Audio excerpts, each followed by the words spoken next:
Hello, everyone. Welcome back to our bi-monthly installment of Reckless a Talk, our interview series where I, DM Nathan, sit down with a creator or personality in the tabletop role-playing game community to talk background, history, perspective, and so much more.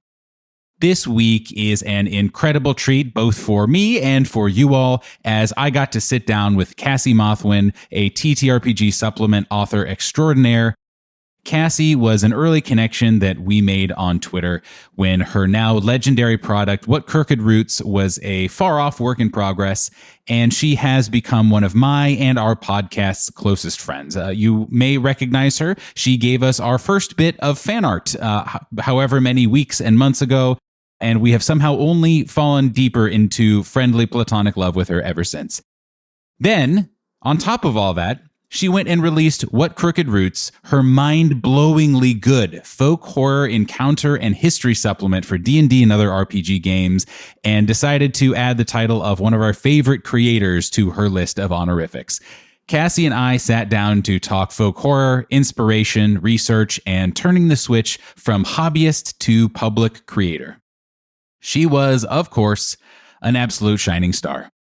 But I'll let you listen for yourself. Here it is, Reckless a Talk with creator and gem of a person, Cassi Mothwin. And seriously, guys, go buy Crooked Roots. It's incredibly organized, it's sensitive, it's evocative, and it is the perfect thing to buy to add a dash of mystery and terror to your setting. That is an order from the Dungeon Master.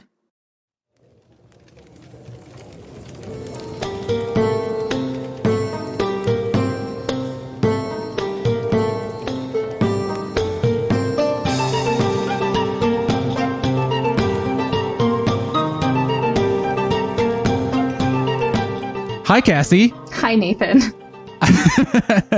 How are you, Cassie? I'm doing great. I haven't had any technical difficulties, so everything's fine with me. But how about yourself? Yes, I appreciate the tone and tenor you took for at least the first half of your response, pretending as if this was a new fresh start to not just a conversation that we'd been having pre-recording of just catching up and saying hi, all that kind of stuff, but also as if we haven't already recorded this intro and then had to stop because all of my technology failed. So I appreciate your professionalism in this moment, Cassie. You know, success is through failure. So it's important we note it. And thank you for your partnership on this journey of failure, Cassie. You're welcome. The SS Nathan.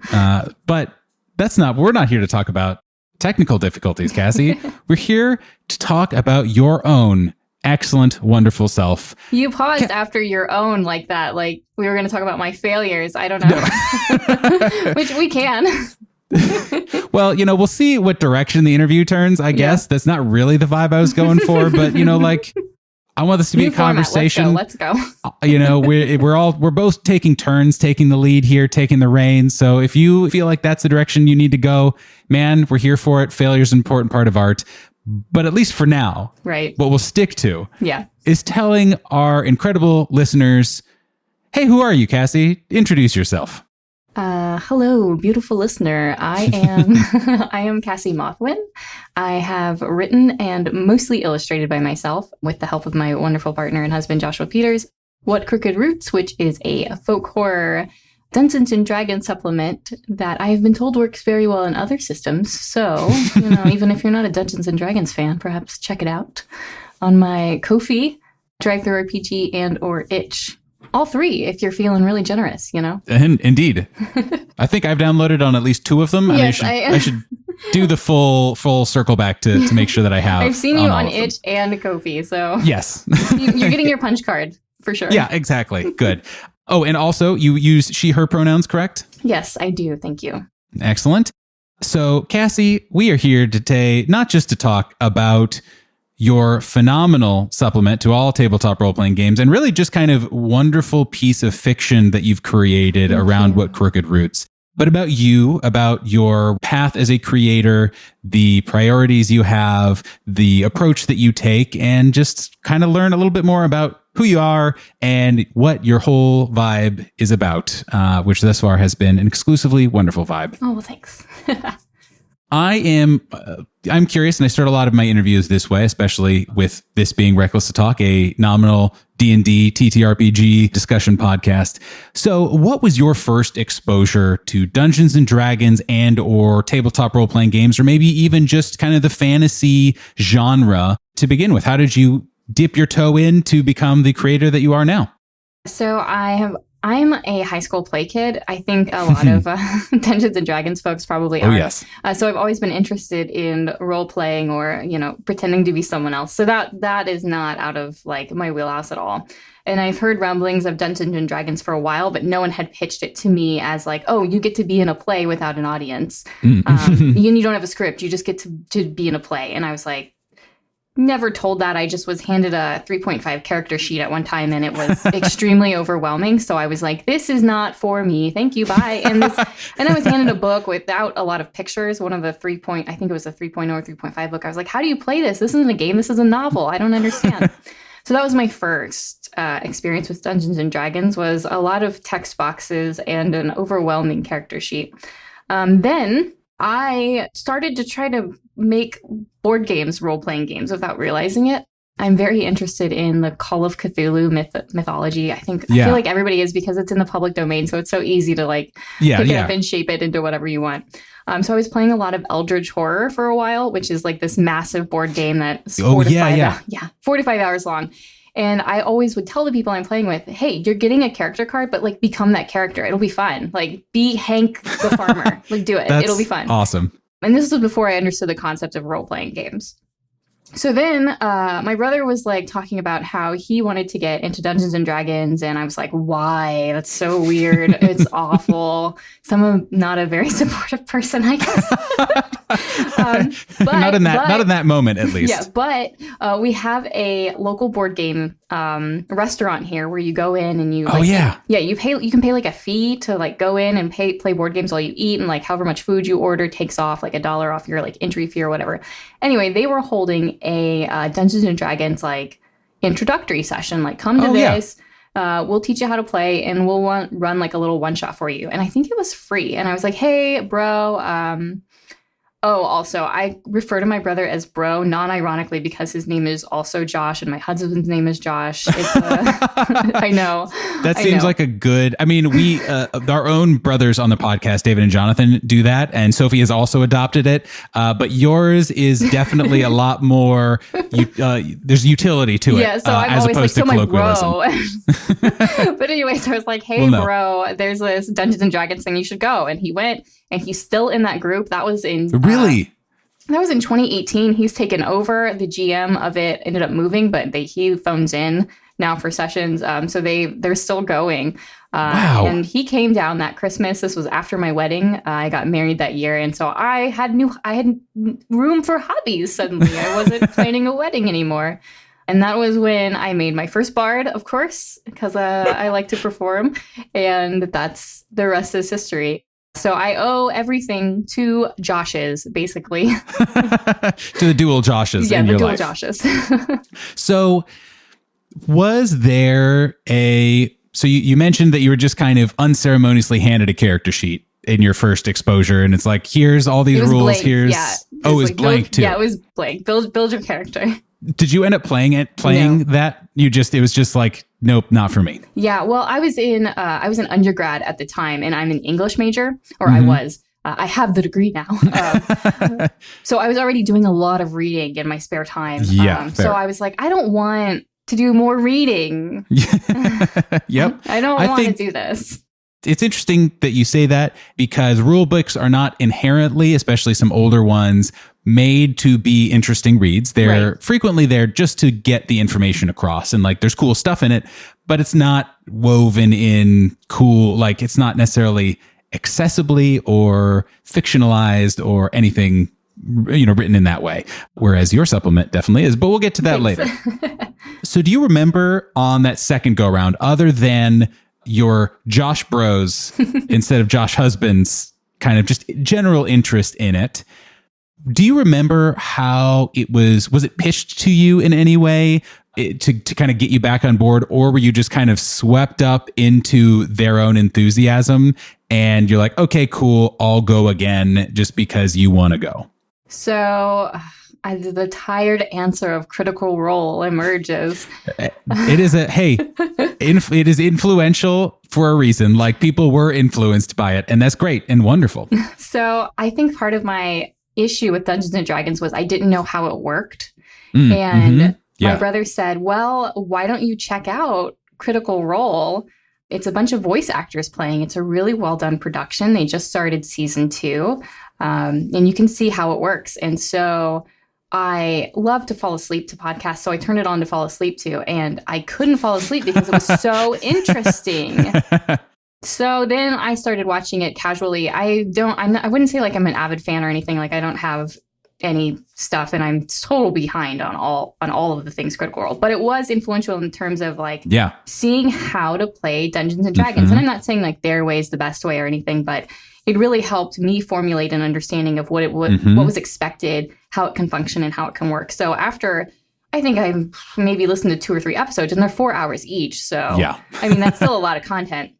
I was like, I need this. I need to get in on this. This looks fun. So that Christmas, this is literally like, I think he had his Dungeons and Dragons thing like maybe August. So that Christmas of that year, his gift to me was then running like a really small Minds of Handelver, like one shot. So did the Critical Role introduction and subsequent hunger, did that come before your game shop experience?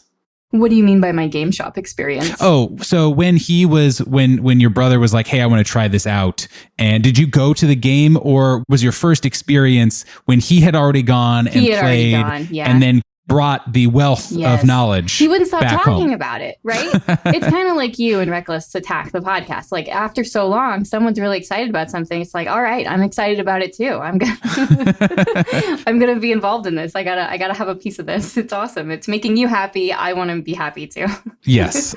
So you made a bard for your one shot, right? Yes. Do you remember anything about your bard? So she didn't sing or tell stories. She danced. That was her. I was immediately like homebrewing. I was like, none of these fit what I want to do. I want not my weapon. I want my instrument to be cymbals, and I want them to be like little finger cymbals. And ooh, cool. Yeah, I was immediately like already off book. Do you remember the character's name? I do not. I don't remember her name. It was probably something really sad and boring. My first character's name was like Morn something, and was an edgy rogue. Yes, and so like she had a super edgy backstory, like had been betrayed so many times. Watched someone die, the whole thing. Pretty much the Mad Lib fill out standard of many first D&D characters or early D&D characters.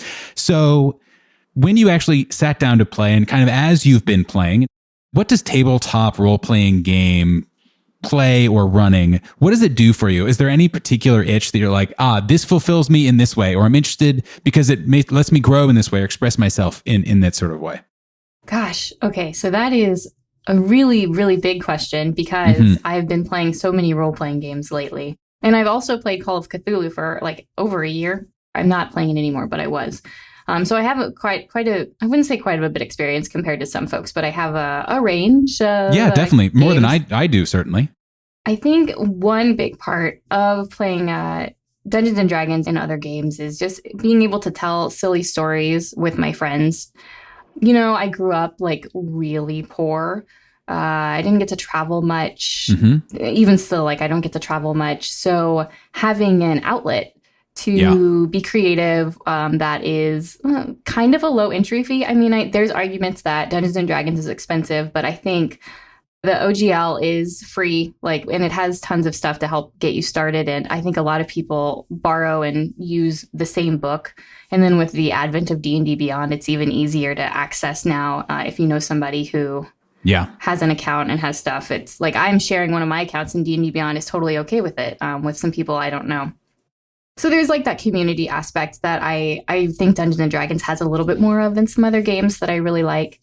I'm probably so off topic from your question. I get asked about like Dungeons and Dragons, and I just start rambling.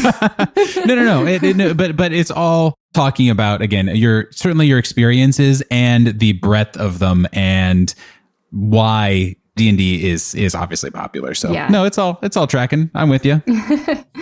And so, as I said earlier, I got my degree in English, and then I even got a graduate degree in writing. So I've always been drawn to stories, telling stories, reading stories, writing stories. So I sort of naturally fell into the GM/DM way of doing things, at least with my players. I have some amazing players, and we tend to put narrative before other things. So I'm not a big combat person. I don't hate combat, but I'm not the biggest combat person. But I think that it's just tabletop role-playing games are just so cool at helping people tell new stories in new ways, in new landscapes, in new shapes, in new identities. And I just can't get over how lucky I am to experience that and be a part of it. On the flip side of that, you are, you're a prolific player. I know you're in several campaigns and have, like you said, played several. You've read, many others. You are always posting on Twitter about some new rule set that you've purchased or zine or whatever. I know, I can't stop. Someone please take my wallet away. But obviously, another one of the reasons that you're on here is because of your truly incredible work on What Crooked Roots, your folk horror supplement. And something that really struck me immediately when I was reading it was how much care and clear passion and intent and thought went into it. It strikes me as a piece of work that could only be done by also something that you were excited about and something that struck chords with you and something you enjoyed. And especially knowing you are an English major or were in English, you have achieved the degree of English major, whatever we settled on, got an advanced degree on writing. Is the kind of itch that is scratched by playing tabletop role-playing games of storytelling, that kind of stuff, does it differ in any sort of way than what you get out of writing? Or is it just kind of all in the same cloud of this makes me happy and fulfills me? I think that is a really good question. And I think my answer might be in two parts. We'll see if I can remember both of them by the time I get through it. Relatable. So the first part is it's in the same cloud. I get to be creative. I get to have a wealth of ideas and throw them out and make something. And I think that's something that's always been really important to me is being able to make stuff. Like I said, I didn't just write What Crooked Roots. I did most of the illustrations. So I'm someone who loves to be hands-on, and I'm handling all the marketing and all of that stuff. Like I just love to be creative. That is always been my goal in life, and that I don't know if Dungeons and Dragons or tabletop RPGs will always be a part of that, but being creative will be. Now, the second part is it's different because writing is a very solitary experience. And when you write stuff, people don't always read it or don't always provide feedback. But running a game, I mean, you're constantly writing in a sense if you're running a game like I am, which is more narrative focused. But you get that feedback and you get that immediate audience buy-in, either weekly or every other weekly or monthly, depending on how you're doing it. Of course, your audience is very limited, which can be sad when you feel like you've written the best thing you've ever done in your life and only 4 people get to enjoy it. But it also is really rewarding in that sense. Where literally my Curse of Strahd group and we can't talk about anything other than Curse of Strahd even when we're not playing. Like that's somehow our conversation topics always come back to that. And that's extremely rewarding that my characters or my players are like, we play again on Tuesday and today they were in the Discord going, I can't wait until Tuesday. So that's much different and much more rewarding than the accolades of writing a book and having it sit on a shelf somewhere and one person maybe reads it every once in a while. I feel like that would be my experience at least. Yeah, that totally makes sense. As kind of part of that conversation, you started, several years ago, just being a player and eventually running and falling in love with the hobby. But you also have, kind of what brought you into kind of the public communal space of tabletop role-playing games is your writing work and your content work. And jumping from I am just an individual who likes tabletop role-playing games and is writing my own stuff and maybe even writing my own subclasses, homebrewing, whatever, jumping to I'm putting together an official thing that I'm going to be releasing that people will be checking out and buying, and I'm going to do the layouts, and I'm going to do the illustrations, and I'm going to have all these encounters and sub-fiction and like a narrative running throughout and all this other stuff. That is a very long, to me, it strikes me as a very long journey and a very big difference. So for you especially, where I think this is your first kind of like foray into the design space and public space, what was that process like for you? Where did that kind of seed get planted and how did it get growing? I know the exact moment it'll happen. I started a Twitter account as a joke because I saw a lot of Strahd accounts on Twitter that were just making jokes about Strahd. And I was like, I have a lot of jokes about Strahd, and I have a personal Twitter account that no one will get them, and I want to make the jokes. Even if no one sees them, I want them to be out there in the world. Yes. So I made the account, and then I proceeded to never make any Strahd jokes.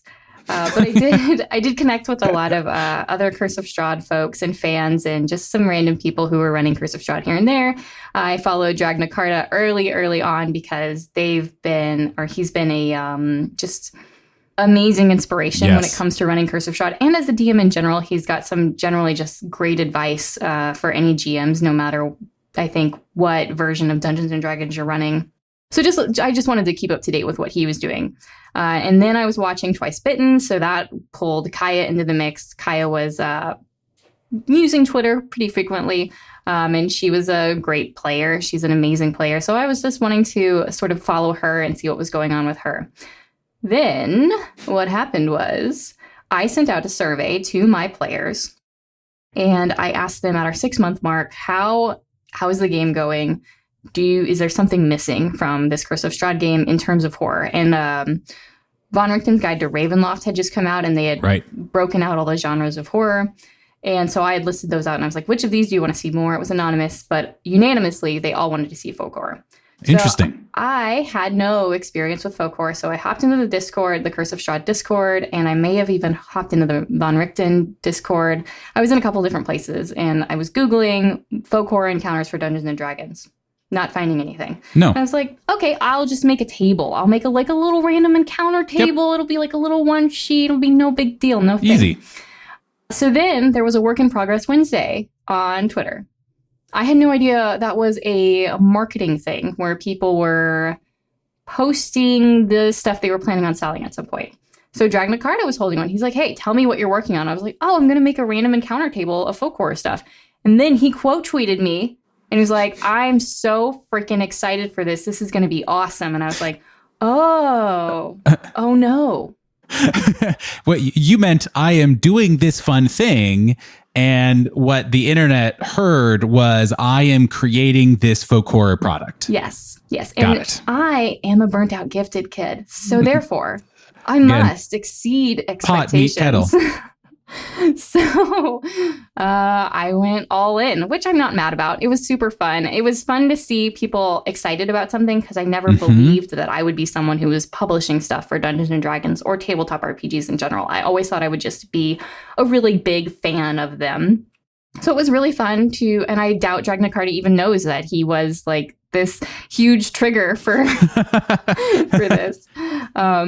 But yeah, so he retweeted me with that. I got a lot of likes. I got like 30 new followers that day. And the rest is history. And here we are. Yeah, yada, yada, yada. What Crooked Roots available now? Yeah.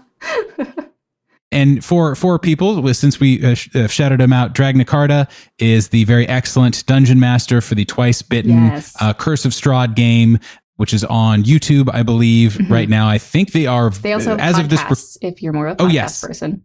And they are winding down that campaign. They have a wonderful story. I'm really actually hoping to talk to them, hopefully, maybe at some point.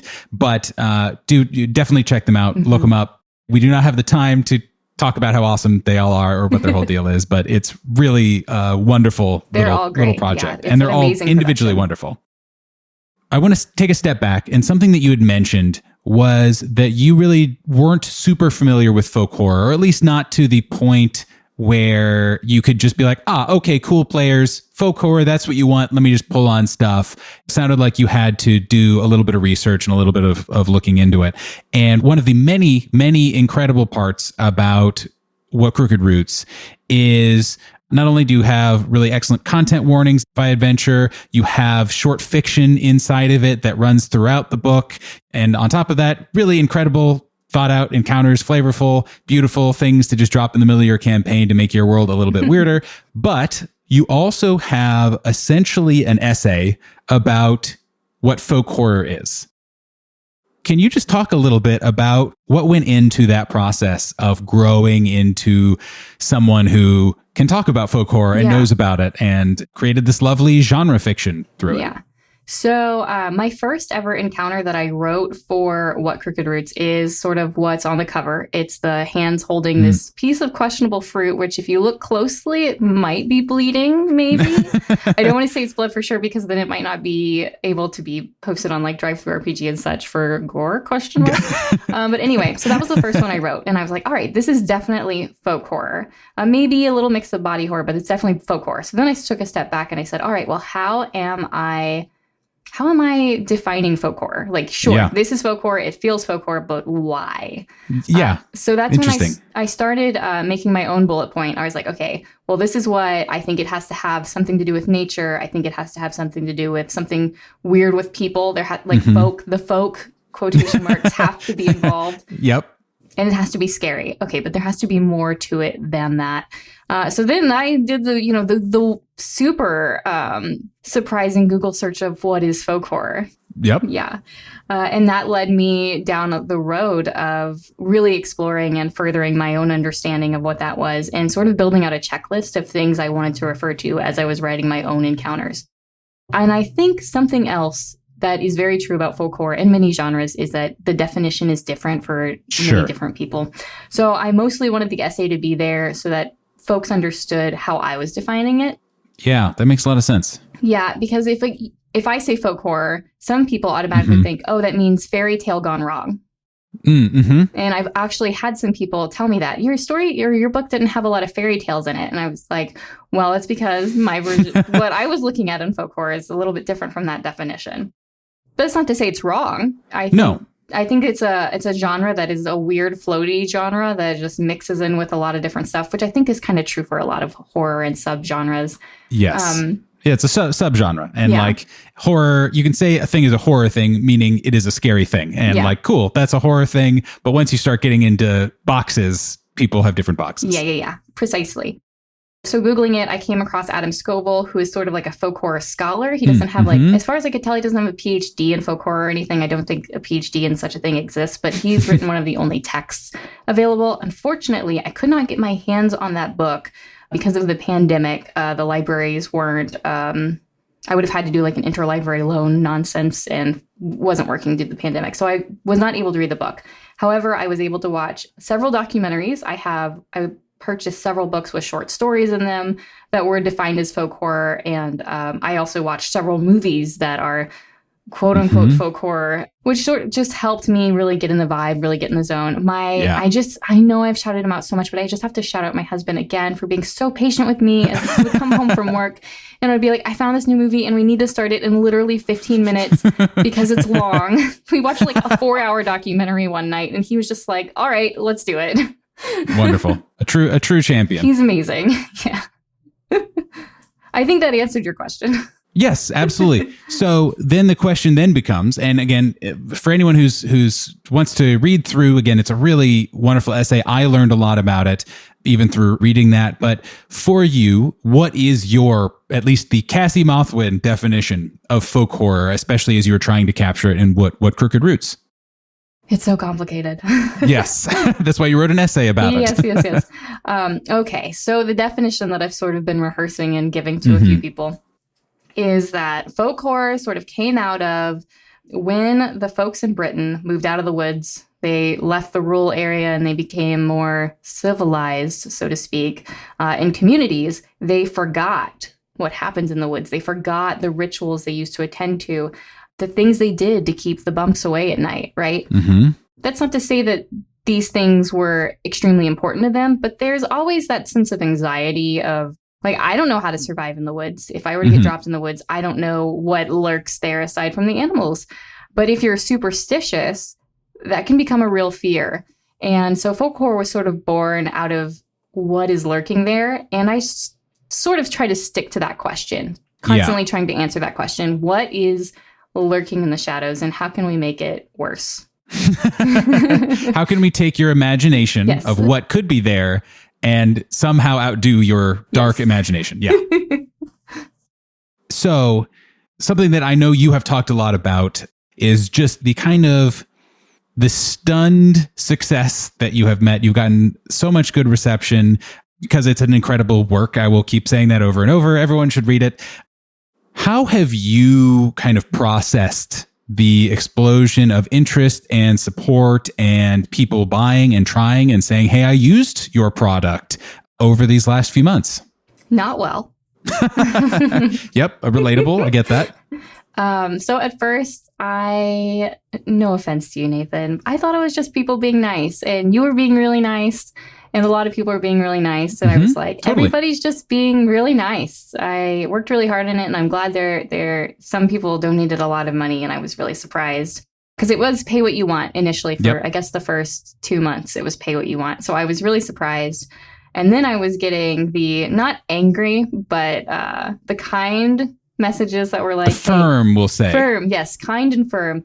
You need to put a price on this very badly. I got quite a few of those from some very important people to me within the community. You might have been one of them. You probably were one of them. If I did not say it, I know that I did dogpile on someone else saying it for certain, yes.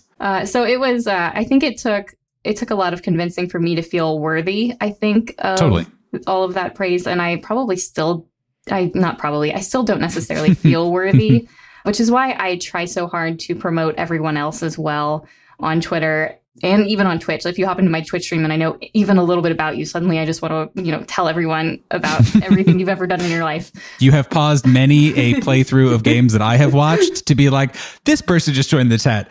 Let me all make sure that you all know what I know about this person. And I will, for one moment in this game, we will hijack it so that you can hear what I have to say about this person. Yes. And I think it's something I'm still adjusting to, especially as I grow on Twitter. It's been a really strange, exciting, and scary experience to embark on. I think it's mostly been positive. I haven't heard anything poor about What Crooked Roots, and I don't want to.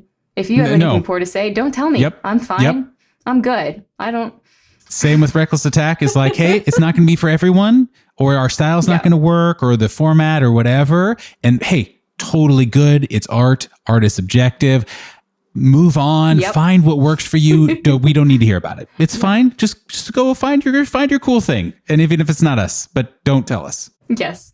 So I guess the way I've been processing it or trying to understand it is just by paying it forward. And I think that's advice I can give to every creator is something I get asked a lot, especially lately, is how did you get so much success so fast? And I'm not saying I'm very successful. I definitely think I have room for growth, and I don't think I'm perfect. But one thing that I feel like I need to harp on is you have to support the community. If I go to your page and it's just you tweeting over and over and over, and you don't talk about anybody else ever, like, that's part of it. You have to support others, and you have to be genuinely excited.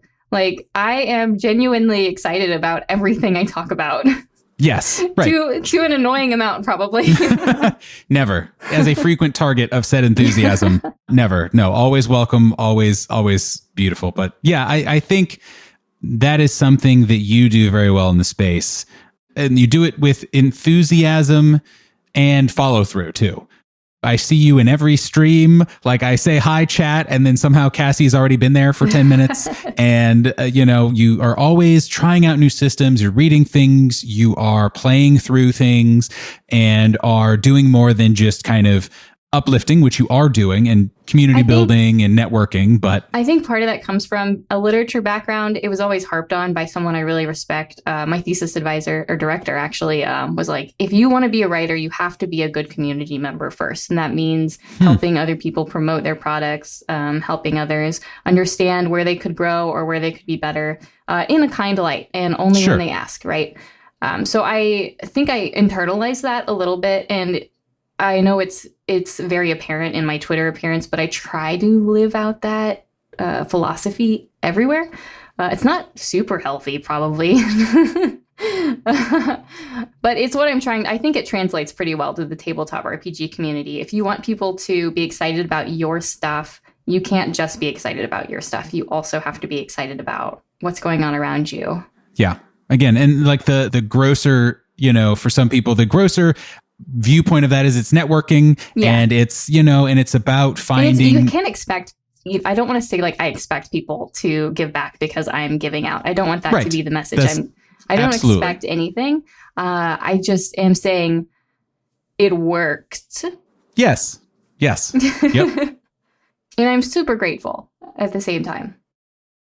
Knowing that it has resonated with people clearly and that there is an audience for it and that people have connected not just with the idea early on to now it's out. It's been out for several months and a lot of people I still see are picking it up and trying it out. Do you have a sense yet of why it has resonated with people and why people continue to resonate with it? What kind of feedback you're getting or even feedback you're not getting that you still have an idea of like, I think this is maybe part of what worked. Okay. So I think I put into it the issues that I see in other supplements that I've purchased because I buy I buy a lot of stuff. I'm just going to say it. I buy too much stuff.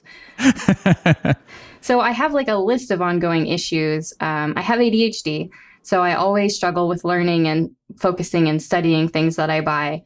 So I approached it from what are my roadblocks when I'm reading something, and I tried to address those when I was creating. And I honestly think that was part of my success is that I tried to bullet point wherever I could. I tried to simplify wherever I could. In editing, I tried to make sentences as clear as possible without getting bogged down in descriptions. Yeah. I gave people at the very beginning permission to change whatever they needed to change to make it fit their world. And I don't think that everybody needs that, but I'm someone who likes to have permission. And then I think also bringing people along for the ride was something that helped. And I didn't realize I was doing that as I was posting art and snippets and what I was working on Twitter. But I think people got buy-in. That was part of what got people excited was I was like, oh, here's this little doodle I'm working on for my folk horror thing. And they're like, oh, tell me more about that. So I think that was part of what made people so excited for it. And it continues to be exciting even after that because it doesn't focus on combat. It very, very little of it touches on combat. And I think that's kind of perhaps a little new for Dungeons and Dragons supplements. I think some people get a little too excited about combat when they're writing a supplement. And I'm not saying that's true across the board in the entirely. And I'm sure there's stuff out there that I haven't found just because it's a very flooded market. Yeah, there's a lot of stuff. But I build it as something that is heavily involved in role play. So if you want to have a horror encounter that is rooted in role play, this is what you should check out. And I don't necessarily think there's anything like that out there, even in other genres of horror.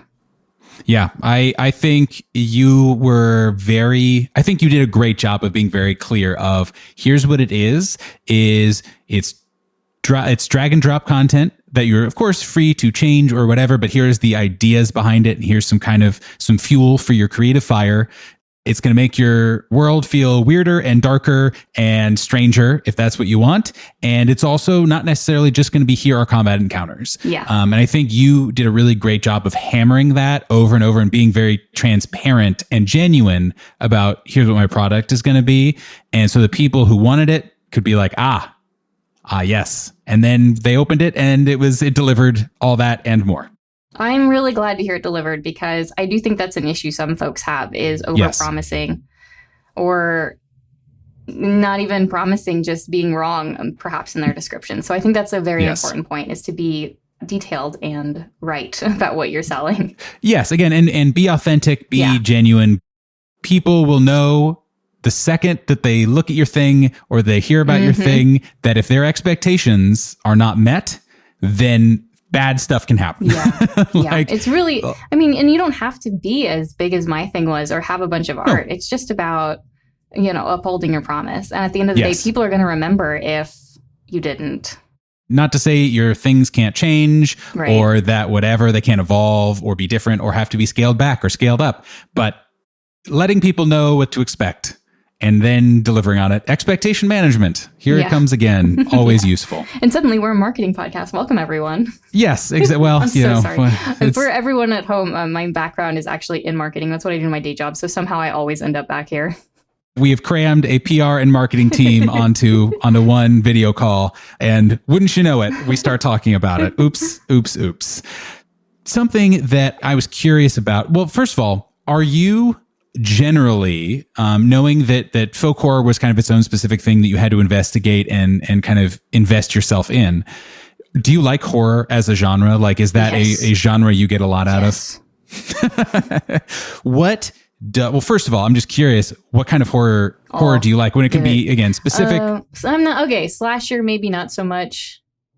And body horror, maybe not so much. But then again, the early Saw movies are good stuff. They do it for you. Yeah. So I don't know. Yeah. What do you enjoy about, and not just consuming horror and the genre, but also what does it do for you to be a part of it and creating in it? Okay. So I like to be scared a lot, but from a safe place. If that makes sense. Absolutely. I think it's just a fun emotion to feel when you know that in the end it's not real. And I know that's not true for everyone, but for me, if I can it's the same reason I like roller coasters. I like to fall knowing that I'm going to land safely. You have a harness on you and so I think that's the draw for me is it's sort of like an adrenaline rush and a very safe, cathartic adrenaline rush. That sounds, at least to me, like the kind of the consumption side of thing, like what it does for you. Because it's one thing to enjoy consuming it, but then to kind of be to see the strings and see, and place the monster and the jump scare here and put the ambiance here. What does that process do for you? It makes me feel powerful. Yeah, of course. No, I think that's what it is. Even before Curse of Strahd and What Crooked Roots, I was writing short horror stories for my friends, recording scary things. Like, I've just always been interested in feeling that power. And I think scaring people with their consent. Always important, which again... What Crooked Roots, again, for anyone who's listening who hasn't tried it, has very extensive content warnings and some small tweaks advised, all kinds of great stuff, a lot of resource, and is very transparent about that being more important than literally anything else. Absolutely. But yeah, I've just always enjoyed, my poor younger brother has always been putting up with my tales of horror, and perhaps without his consent, I've gotten better. Good. Yep. Well, little brothers, it's a complex dynamic early on. Yep. But I've just always enjoyed scaring him and grew up with that. And it just has never left me. And I don't know if power is necessarily the right word, but it's fun. I know that's not a wonderful answer, but no, I mean, it to me, that tracks from my experience and from kind of what you've already said. And it sounds like a little bit of, again, I think you used the word maybe even kind of control, and not necessarily control over others, but a controlled experience where you kind of are the one to put things in motion and set the scene for others and go about it that way. And it's also interesting that you seeing the behind the scenes things, right? And kind of like getting and here's the genre tropes and here's the threads that are being pulled and that kind of thing. That doesn't seem to change your enjoyment of creating it from what it sounds like. No, I scare myself. I wish I was kidding. Especially if I'm at home and I'm writing horror and I'm by myself, no one else is here, then I'm afraid. It is a very visceral, immersive experience. Fascinating. Yeah. But that totally, I get that 100%. Like, I have been imagining D&D monsters and of like horrible things and abilities and presences and visages. And then I'll be like, it's really dark outside that window right now, huh? Yep. Oh, I was going to go take a shower. Maybe I'll wait a little bit. I don't know what's going to join me.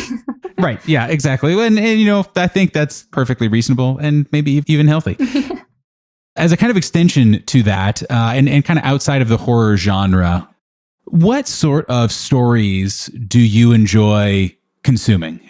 What resonates with you? And does it impact your work at all? So first off, angst is, I'm always drawn to a good angsty story. Mm-hmm. And I think that ties into horror a little bit. Yes. So when I think about like what draws me to a story, for some reason, my brain automatically latches onto Avatar: The Last Airbender and Zuko's story. I just think it was just such a really well done character arc that a lot of us have in our consciousness because we grew up with it, and then it became more easily accessible with Netflix, so it's around again. But overall, like it's just a great show that there are horror aspects. There are some episodes that are scary. There are some that are romantic. There are some that showcase the horrors of war. And I think all of those things sort of draw me to a story. Now, what keeps me is usually incredible characters. And I think, going back to Dungeons & Dragons, I think that's part of what I love about Dungeons & Dragons is that it's primarily a character-first experience. Mm-hmm. Yeah, that makes total sense. So as you are thinking about tabletop role-playing games and thinking about how you experience them or enjoy experiencing them, do you identify more as a DM than a player? Yes. And are you happy about that? Do you enjoy DMing more, or is that just like, well, I DM because, I like it, but mostly because everyone always needs a DM and here I am? So I joke with my brother all the time that he only got me into D&D so he would have a forever DM. Yes. Yep. Get that? Because he's in the 2 campaigns that I run. But I really enjoy DMing. I think that falls into my my writing degree quite a bit, just trying to tell the stories. And I do enjoy being a player, but I find it more difficult to be a player because I don't know everything that's going on, and because I have trouble staying in character. As a DM, I bounce between God knows how many characters. Infinity, essentially. Yeah. In a session, and that's really cathartic and fun. And I've always been someone who does that, bounces between different personas. I'm a very fluid person in that respect. So I think that's one of the reasons I love DMing and GMing. And I think that's another reason I'm into solo RPG so much lately, because I get to be the player while also having a game that trusts me to create all these other characters and embrace them and see what they would do from my perspective. I know I could write a novel, but it's still a fun experience. Yeah, absolutely. And, and I think that there's certainly value in shorter managed versions of that than just being like, oh God, the pressure and expansion of a whole ass novel is a lot. So that tracks with at least the audience of Nathan for sure. So, and this can be in the TTRPG space, but it doesn't need to be. It can be creative space, or it can be just the personal space.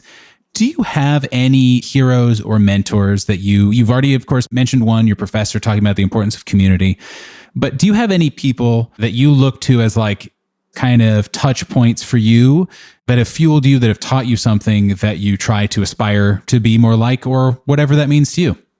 Okay, so I've talked about Whitney Strix. I can't remember her last name, but she is the author of, she's one of the creators behind Bluebeard's Bride, which is an amazing horror tabletop RPG that uses the Powered by the Apocalypse system. Tons of content warnings with that.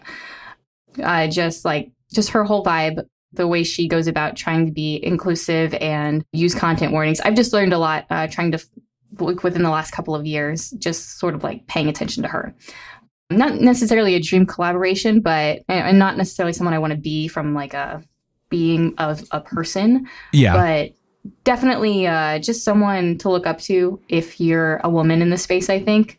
I think she's dealt with a lot of stuff. So it's interesting just following her on Twitter and hearing her stories about her experience. Outside of tabletop RPG universe is Angela Duckworth. And I don't know how familiar you are with her. The name is very familiar. She wrote a book called Grit. I think it's called Grit, and it's about persevering and reaching your goals. It's, I think she's just an incredible individual. I've listened to her on the Freakonomics podcast and a couple of other podcasts, and I think her approach to life and her work has helped me figure out how I want to progress. Fascinating. It's not someone I necessarily want to be, but just they help me sort of find direction. Yeah, the book is Grit, The Power of Passion and Perseverance. Yeah, I was close. Yeah, exactly. And it was Angela Duckworth, so we're all in line. Yeah. That's very interesting. Is that something that certainly resonates with me? Is that something that you find yourself, kind of working on and working towards and having to remind yourself? Is that something that's been ingrained into you now? Or kind of, if you don't mind, where are you at in your journey in incorporating your own level of grit into your life? Well, one of the things, it's been so long since I've read the book, but I believe one of the things that she touches on is that success doesn't just come from luck. It comes from being gritty and like pushing through the difficult stuff, which I know seems obvious. But she approaches it from I think she's a psychologist. So from that background. So it was more affirming, I think, hearing that you have to be gritty. You have to persevere through the difficult times. And it's the people who do that you see success from. So just hearing that and constantly reminding myself, like, I don't know if I'm ever going to read the book again, just because there's so much out there to read and take, but I want to keep the book to remind myself that, and I'm working on a couple of projects right now. I've teased a lot of them on Twitter, but they're not just going to come into existence. I have to sit down and put the work in and do it. And I know for some people that comes really easily, and I'm so happy for you. It is not for me. Yep. Same. So I am still on the journey. I'm still trying to figure out the right methods and perhaps even the right medication for making all of that happen. But that's okay. I'm okay with that. So that does bring me to the next question is, what is next for you, or kind of what direction are you heading? What is next for you? What are your next projects, or what are your kind of just ephemeral goals in the space, or just for you personally? Yeah, I really wish I had a super cool answer for you there. So as I said, I started my Twitter account as Strahd Bash Nation something. It was even Contest Strahd, which I then made Contest Cassie because I wanted to pay homage to my origins. Nice. Got it. I never knew. It just seemed appropriate for a, spooky tongue-in-cheek individual in the space. So I didn't start with any goals, and I didn't start What Crooked Roots expecting it to be anything worthy of anyone's attention. So I'm still sort of figuring out where I'm going to go. With that said, my goal was always, once I started working on Crooked Roots and realized maybe perhaps what I'm capable of and what I could do with it, I was like, all right, I want to make money moves. I want to make some money moves in this community in terms of maybe collabs or working with individuals. I'm going to use What Crooked Roots as a proof of concept of what I'm capable of. And basically, it's my authority piece, right? Like, this is how you know what I can do and what I'm of. If this doesn't work for you, then perhaps we shouldn't work together. But this is me. Yeah, it worked a little too well. Thank you, everyone, so much for reaching out to me, for collabs, for paid work, for everything. It's been an amazing turnout. At the same time, I have had to step back and sort of decide, okay, so you wanted to do that on the off chance it would work, but now it's working. So you really need to narrow down your scope. So I started writing 15 gothic horror encounters. It's been a little difficult because folk horror was natural because it usually occurs in the woods, right? And parties travel in the woods. So that one was pretty easy. But the gothic horror is a little bit more nebulous in that respect. So I was having some trouble with it. I think I'm still going to get it out there at some point. But I wanted to take a step back and do something that wasn't Dungeons and Dragons centered. So then I'm still in the gothic horror realm. I'm writing a vampire romance solo TTRPG. I'm so excited about that. You've teased, and I know it's still very work in progress, but even the tiniest just morsels that you have already provided I think it'll be are good. Tremendous. If you're anyone like me, it'll be good. I'm going to love it. And that's what matters. Right. If that one sentence pitch works for you, then good news. Yes.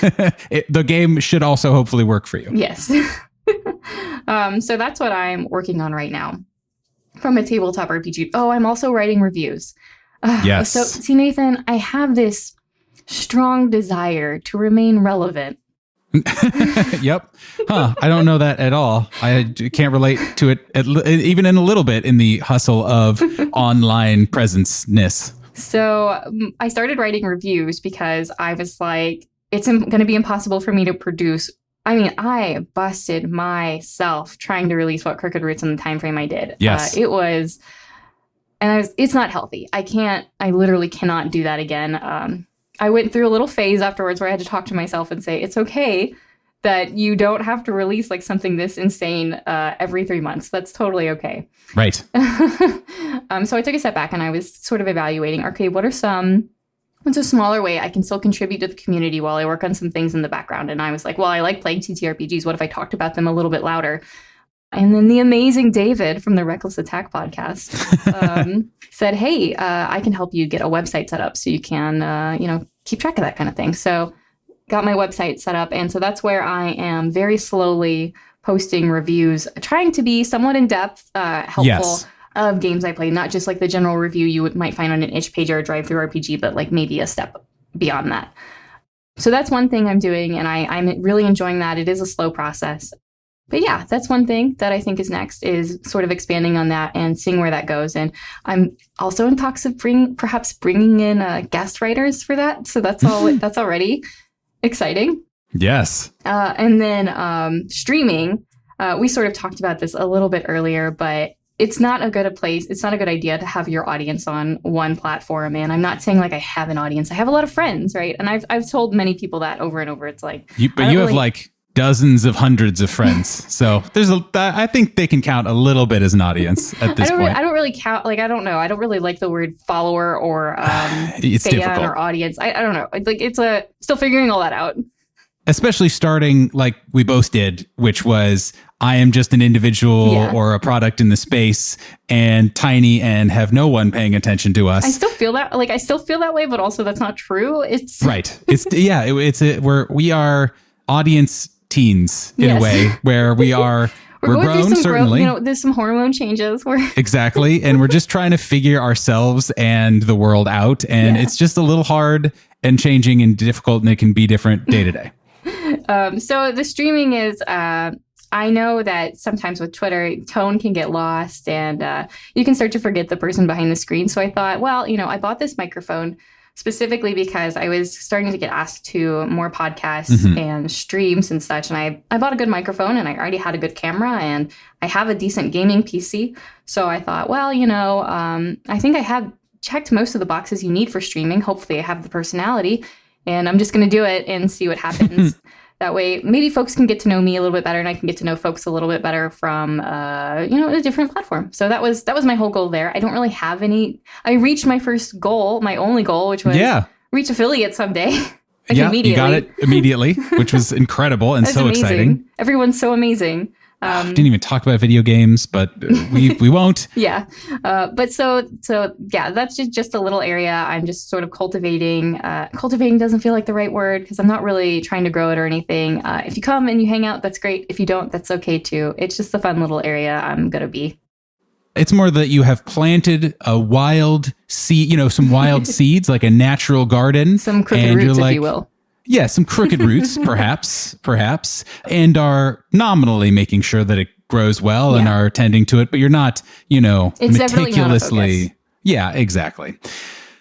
I think, Cassie, that brings us to the now, I assume, infamous lightning round of questions. I'm nervous. I only looked at them a few days ago, and I don't have any answers prepared, so. That's all right. Again, I will give you the same spiel as everyone, and to remind any listeners or to anyone who this is their first episode. Lightning round, we ask essentially the same questions to every guest that we have. I'm sure they'll be lightly tweaked over the course of us doing this, but essentially the same questions to everyone. They are open-ended. They are up for kind of your own, interpretation or your own whatever. And for the most part, I will not ask any elaboration questions. I will just let you say whatever it is that you think is correct. Every once in a while, of course, I'll be like, excuse me, what? And I will ask follow-up. But for the most part, it is just you as a way to get to for me and for the listeners, and maybe even for yourself, to learn some interesting answers. So I'm going to take a drink before we do that. Yep, smart. Oh, okay. So, Cassie. Yes. Is your glass half full or half empty? It's floating. No. No, it's. I think it's half full for sure. Probably overflowing. Like a 2/3 full kind of thing. Got it. What excites you creatively, spiritually, or emotionally? Other people being excited. Usually, I don't, sorry, I know this is lightning round, but like if... No. There's only lightning round in that it's the same questions and I try my best to just shut up and stay out of the way. If I see other folks excited about something, as long as it's like celebrating something, I am happy to be excited and figure out why I should be excited about it. Mm-hmm. What does not excite you creatively, spiritually, or emotionally? Rules. I know I know that's a big thing for the tabletop RPG community. Rules are what excite a lot of people, but I don't love trying to figure them out or manage them. I haven't figured out a good way of, especially with the PDFs I use. When they're front loaded with rules, and then I'm in the middle of the PDF and I have to refer back. That doesn't excite me. Mm-hmm. What is your favorite sound? My cat meowing. That was going to be my guess. What sound do you hate? My cat meowing. I love it when it's in the right time. I hate it when it's at 3 o'clock in the morning. Yep. I think I assume it's probably one of those things that every cat owner immediately was like, yeah, I know exactly what Cassie is talking about. What is your favorite word? Delightful. What is your least favorite word? Stupid. Ooh. What tabletop role-playing game or D&D monster have you not faced or run that you would love to? A unicorn. What is your favorite adventure of all time? And it can be something you played, something you ran, something you read, something you consumed. Cursive Strahd with an asterisk. And maybe I'll be like Val and I won't tell you what the asterisk is. Okay, hey, this is your lightning round. No, I want to tell you. Okay. I think Cursive Strahd is great if you have the right players and you make it your own. I think it is a great campaign with when you season it. Yep, that tracks. What is your favorite tabletop role-playing game character of all time? Boblin the Goblin. This is a question, but I will ask a follow-up. Who's Moblin the Goblin, Cassie? It's Boblin the Goblin. Boblin, excuse me. It's like a meme that has taken off. I think it started on Reddit in a Reddit comment, and I know he appears in so many different games now. It's just a filler, fun character that every GM makes their own. I encourage you to add Boblin the Goblin to your own game. Everyone, hop on your Google machine and check out Boblin the Goblin. Finally, Cassie, thank you for joining. But the last question, what gives you hope? I think that's a really hard question for me, but usually it's just the new things I see in the space. I guess I'm adding a caveat. What gives you hope in Ttrpg? And it's all the new people that I see joining that are just growing. I could name so many people. I don't want to because I don't want to leave anybody out. But I just love seeing some of these people that like a month or so ago only had 100 or so followers. And now I knew they were going to be amazing. And now they're approaching 1,000. And I just think that's awesome. And that's so exciting that our community is growing. I don't know why. I mean, I'm a part of it. I don't know what happened, what brought me to Twitter. And yeah, meeting you and all the other wonderful folks. That's what gives me hope. Well, the feeling is very mutual, Cassie. Thank you so much for joining. Now that you have run the gauntlet of the lightning round, please remind people who you are, where they can find you, how to support you, all that great stuff. Okay, so if you don't know, I am Contest Cassie. Just kidding. I am Cassi Mothwin. I'm the author of What Crooked Roots. It is a folk horror Dungeons and Dragons supplement that I've been told works very well in other systems. It's loose, very excellent. Mostly roleplay.